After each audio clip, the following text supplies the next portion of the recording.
말씀 보겠습니다. 시편 78편입니다. 시편 78편 34절에서 39절까지 말씀.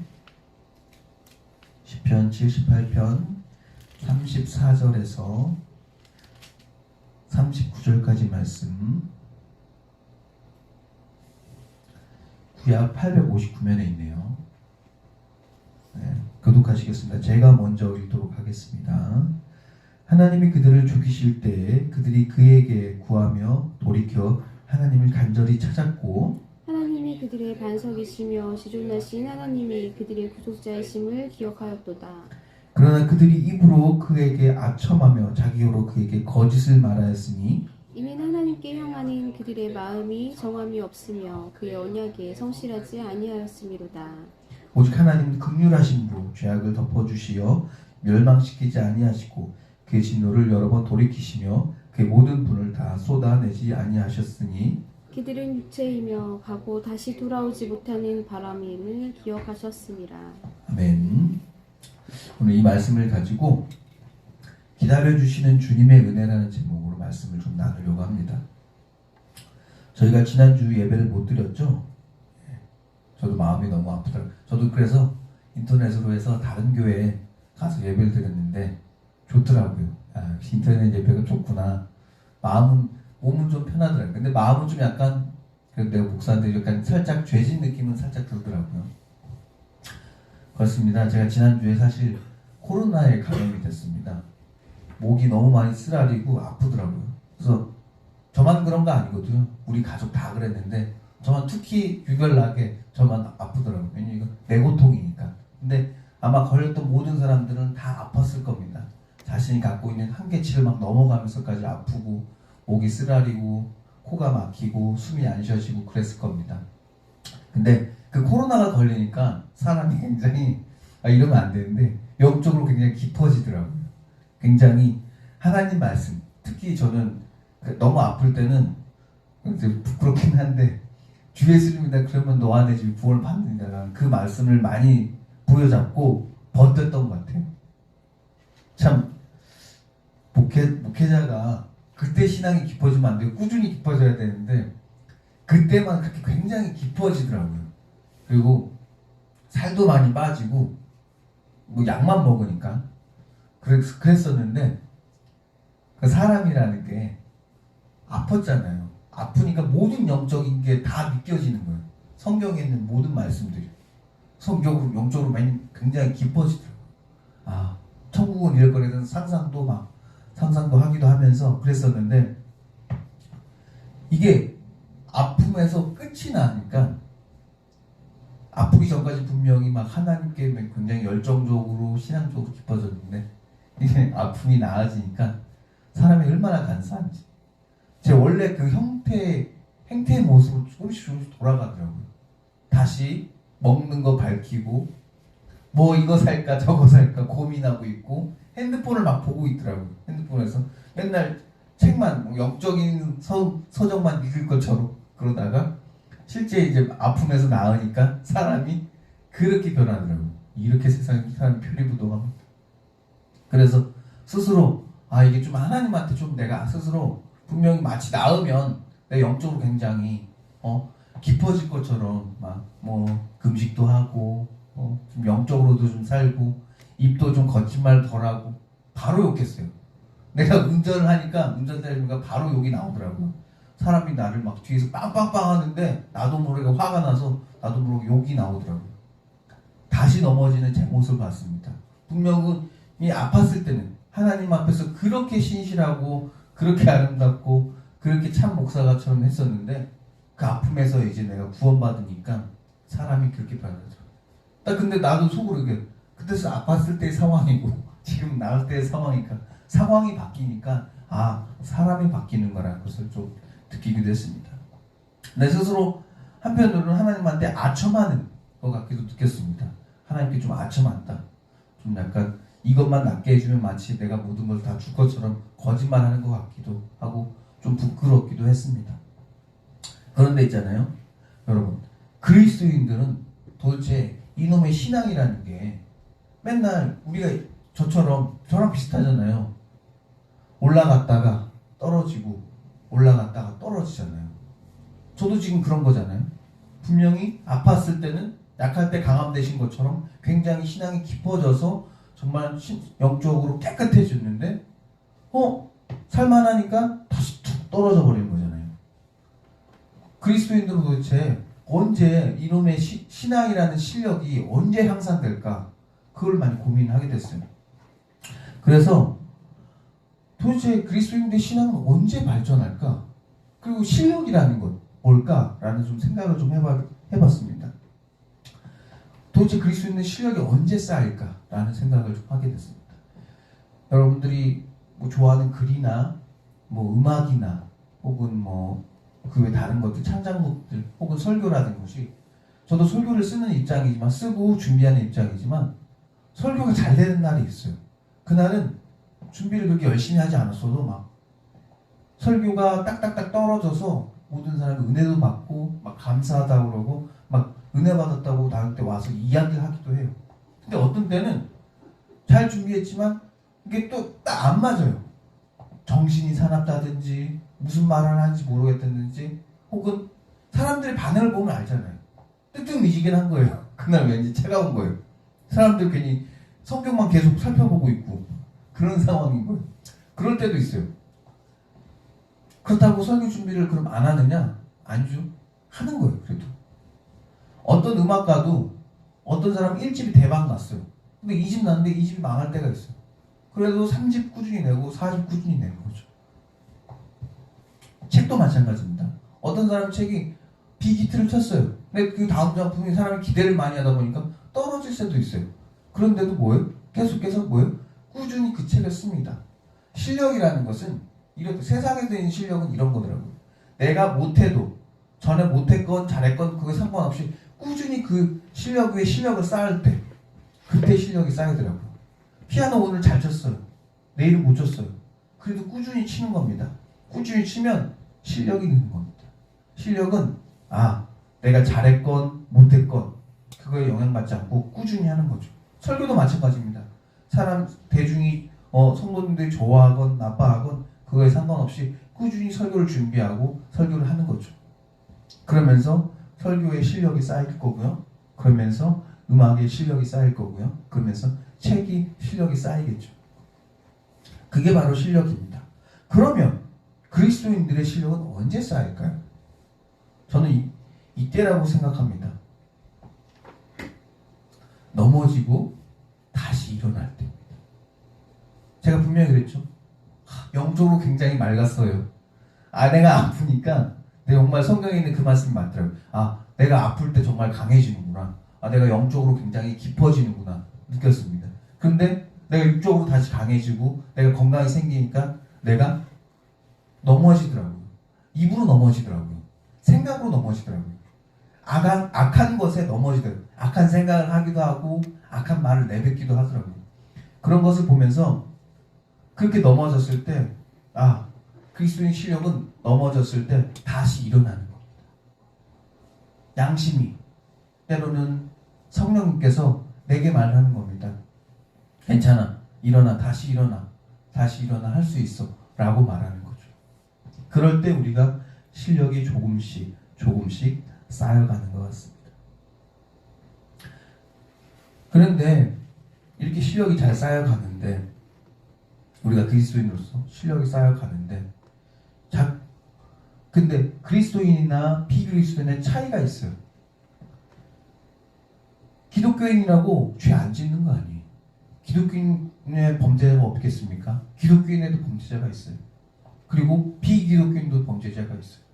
그런데도 그 둘의 차이가 하나 있습니다. 큰 차이가 작은 차이 하나밖에 없어요.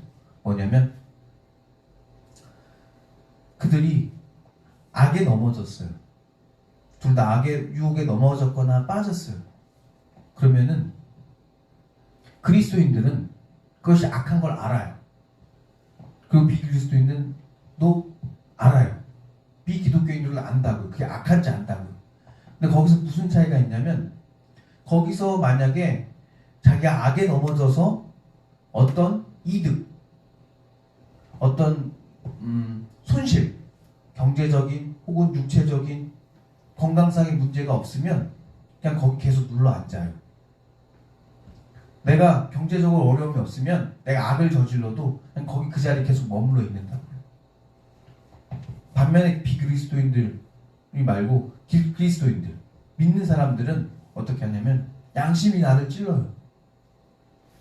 하나님 내게 말씀을 자꾸 하세요. 마음에 찔림이 있어요.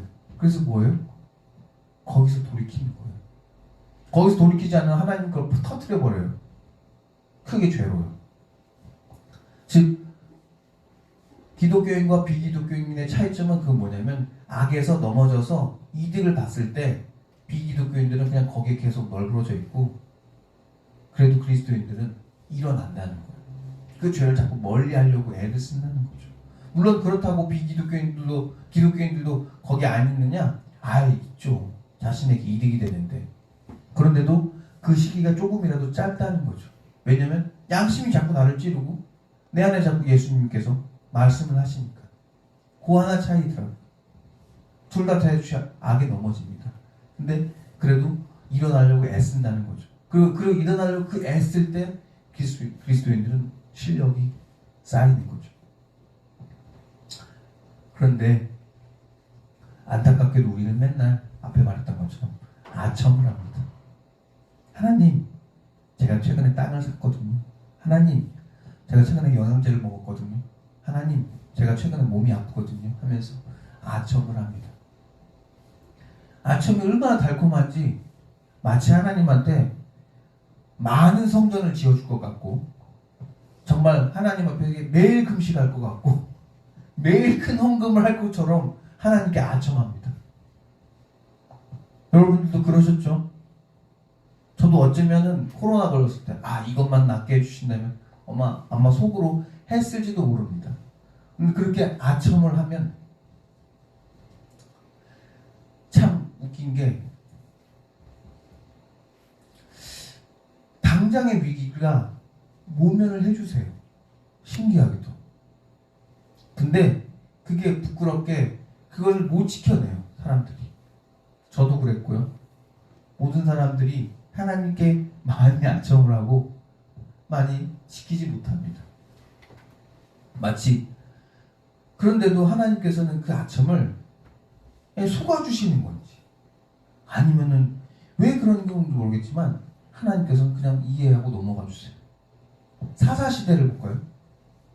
사사시대 보면은 출애굽을 하고 백성들을 데리고 왔는데 거기 있는 악한 세력들과 거래하지 말고 교류하지 말고 완전히 끊어내고 심지어 죽여라 라고 했어요. 가나안 족속들을. 그런데 안 죽였어요. 뭐 했어요? 자기 노예로 삼았어요. 자기네들도 똑같이 했어요. 노예로 삼아서 괴롭히고 학대하고 이용해 먹고 그랬어요. 그러다가 교류가 있다 보니까 그다음 그들이 갖고 있는 문화에 또 흠뻑 또 취해서 거기 또 살아갔죠. 그러다가 뭐예요? 하나님 혼을 내죠. 너희들 그렇게 살면 안 되면서 큰 혼을 내십니다. 그럼 그때 뭐예요? 하나님 잘못했어요. 저희 살려주세요. 그러면은 하나님 뭐예요? 용서해주세요. 그리고 또 얼마 있다가 또 뭐예요? 다시? 그래요. 얼마 있다가 다시 또 그들과 교류하면서 그들의 신을 다시 받아들이고 그 신에 또 흠뻑 취해서 또 살아갑니다. 그럼 또 다시 뭐예요? 사사를 보내서 그들을 또 용서해 주시고 또 다시. 그게 사사기의 반복이에요. 하나님은 몰랐을까요? 그들이 한 말들이 마음에 없고 여기 오늘 본문에 나온 것처럼 아첨과 같은 말인 걸 몰랐을까요? 알았다는 거죠. 사사시대뿐만인가요? 여러분 보세요. 사사 전에 출애굽할 때 모세가 백성들을 데리고 왔을 때 보세요. 그때도 어땠습니까? 모세랑 같이 있는데 모세가 없으면 언제든지 다른 신에게 향해서 찾아다녔고 쫓아다녔고 그랬던 사람들이에요. 그런데도 하나님은 모세를 통해서 혼냈다가 용서했다가 혼냈다가 용서했다가 그럼 그들은 그때마다 하나님께 아첨했다가 아부 떨었다가 나아지면 다시 하나님 기만하고, 아첨했다가 기만하고, 아첨했다고 기만하고, 그런 행위를 계속 반복을 했어요. 그런 걸 봤을 때 이게 하나님이 아첨을 구별 못하지 않았을 뿐인 거예요. 하나님은 아셨던 거예요. 이미 너희들이 하는 게, 너희들이 나에게 향해서 기도하는 것들, 신앙생활 하는 모습들, 그것이 아첨이고 그것이 아부고, 그것이 당장 순간 이 순간을 모면하기 위해서 당장 이 아픔, 이 고통, 경제적인 고통 혹은 뭐 육체적인 고통, 뭐 영적인 고통이, 그것이 잠시 잠깐 그것이 너를 괴롭게 하는 거 알아서 그걸 잠시 잠깐 풀어주는 겁니다. 하나님 아첨인 걸 안다는 겁니다. 하나님 우리가 아첨하는 걸 모르는 분이 아니에요. 아셔요. 그런데 그럼 왜 하나님께서 그 아첨을 놔둘까 봤더니 신약을 보면 정말 멋있는 인물이 나와요. 이 사람도 아첨의 대가예요. 아첨 잘해요. 아부 잘 떨어요. 누구 앞에서? 예수님 앞에서. 누군지 알겠죠? 제가 2주 전에 설교했던 베드로입니다. 베드로는 거짓된 정체성을 가지고 자기가 정말 나는 진짜 예수님의 제자다, 수제다라는 그런 어떤 모습을 가지고 살아갑니다. 근데 결국 어서 발각되죠. 예수님이 잡히는 그날 밤에 자신의 거짓된 정체성이 드러나죠. 내가 했던 거는 아첨이었고 아부였고, 그게 다 전문용어로 뽀록이 나죠. 정말 부끄럽습니다. 그게 우리들의 어떤 모습일 거예요. 막 예수님 앞에서 나는 예수님 부인 안 합니다. 절대 부인 안 하면 되는데 닭이 2번 울기도 전에 3번 부인을 하죠.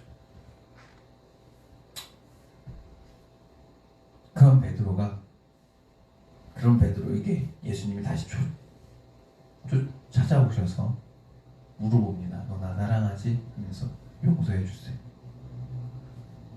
근데 그때도 베드로는 살짝 정신이 좀 덜 차렸죠. 그런데 요한복음에 보면 저 사람은 어떻게 됩니까? 물어보죠. 아직도 거짓된 정체성을 못 버리는 그런 모습이죠. 그러다가 또 베드로가 또 어떤 실수를 합니까? 사도 바울이 얘기하죠. 갈라디아서에서 나온 것처럼 이방인들과 식사하다가 유대인들이 오니까 도망갑니다.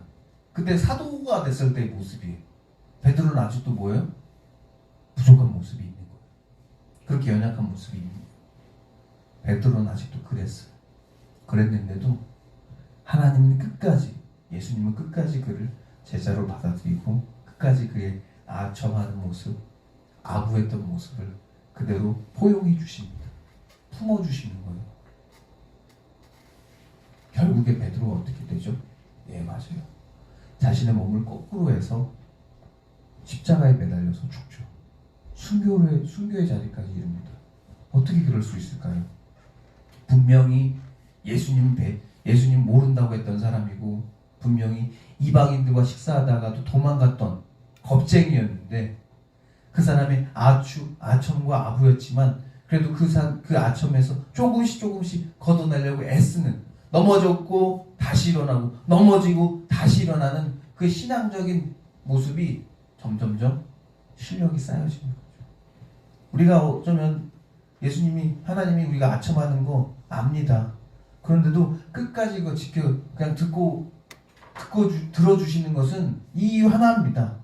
신앙적 성장을 위해서.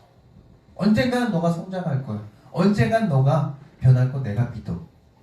그러면서 그 아첨, 그 아부, 그 부족한 그 신앙적 고백을 그 안에 진심이 조금밖에 안 담긴 거 알지만 하나님은 들어주시는 겁니다.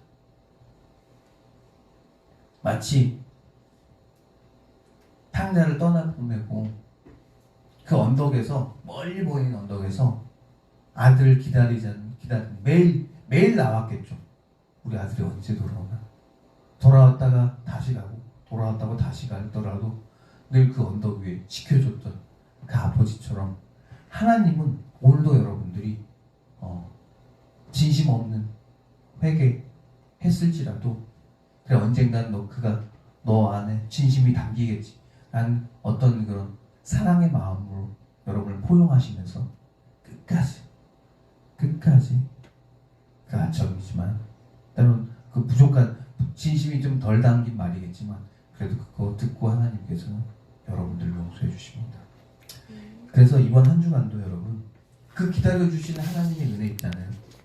그것을 좀 사모하면서 여러분이 뭐 죄를 졌다 하더라도 실수가 있다 하더라도 솔직히 여러분의 실수가 뭐 큰 실수겠습니까? 뭐 생각으로 하거나 말로 조금 했겠죠. 때로는 뭐 뒷담화 정도 했겠죠. 그런데도 우리는 그걸 죄로 여기잖아요.